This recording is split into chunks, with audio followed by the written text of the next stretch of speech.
Gecəyə zülmətən qəmə dostağam mən.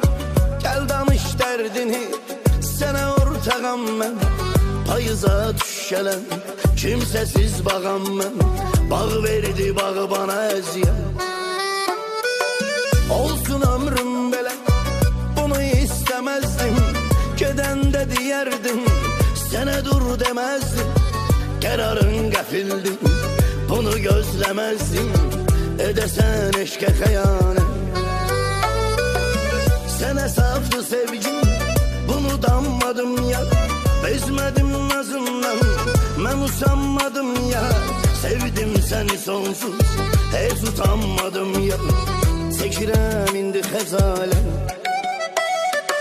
Hardasan, kimləsən, xəbərim olmadı. Mənim səndən ayrı kədərim olmadı. Gecəyə zülmətən qəmə dostağam mən. Gəl danış dərdini, sənə ortağam mən. Payıza düşələn kimsəsiz bağam mən. Bağ verdi bağı bana əziyyət. Olsun ömrüm belə, bunu istəməzdim. Gedəndə deyərdim, sənə dur deməzdim. Qərarın qəfildi, bunu gözləməzdim. Edəsən eşqə xəyanət.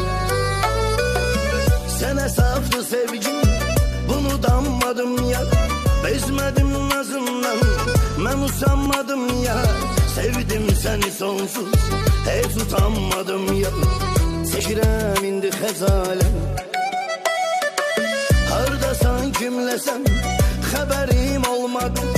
Mənim səndən ayrı kədərim olmadı.